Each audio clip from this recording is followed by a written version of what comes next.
These are chocolate frosted Carob brownies, made healthy vegan style. No oil, no wheat, no refined sugar, no rice. And today, I'm going to show you how to make your own.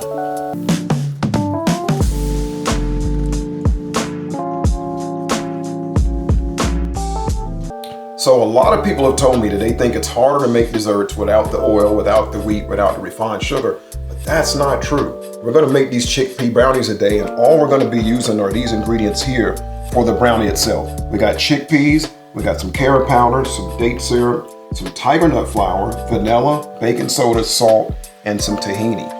And that's all it takes for the base. We're going to combine these things, mix it up, and that's going to be the base for our brownie. So let's get to it. So the first thing I want you to notice about this recipe is that I'm using beans as a base instead of almond flour, tiger nut flour, or any flour. Beans are super healthy and I eat them almost every day. They're high in resistant starch, which is a type of starch that doesn't get digested easily, so it makes it far down in our digestive tract and feeds our good bacteria, promoting good gut health. Beans are also high in protein, iron, and fiber. And also notice that I'm doing all this in my processor, which makes it super easy. All right, so now I got everything blended into a batter, and this makes the base of the brownie, and I'm going to go ahead and get in the pan. But of course, I'm going to taste it first. Quality control.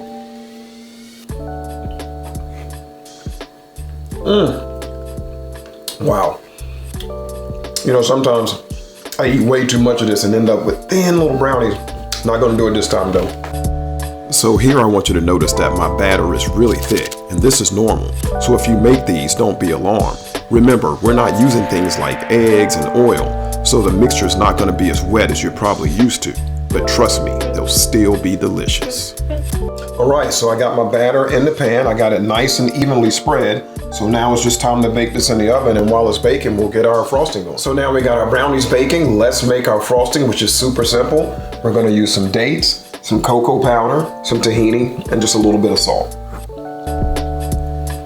So, if you've been watching my videos, then by now you definitely know that dates are the way that I sweeten everything. Either whole dates, date paste, and occasionally some date syrup. But remember, dates are full of fiber, micronutrients, and antioxidants, so there's no better way to sweeten things than using whole, healthy dates. Okay, so I took my brownie out of the oven, I got it cooled, and now it's time to put some frosting on it. So, if you watch my carrot cake video, then you remember I said that my favorite part of making desserts that have frosting is putting the frosting on. I always take my time and get it nice and smooth and make it look just right. I enjoy the process. Now remember that the brownie itself is made with Carob powder. For those of you not familiar with Carob, it's like chocolate, but it's milder and sweeter. And although chocolate is healthy, Carob is even healthier. Now the frosting, I did use chocolate cocoa powder, and the two together, awesome combination. And now it's time for my favorite part. All right, so they are all done. They're cut and ready to sample. And since you can't taste them, I will.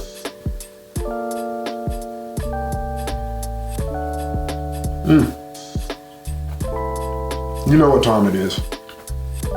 You gotta make these. You'll love them.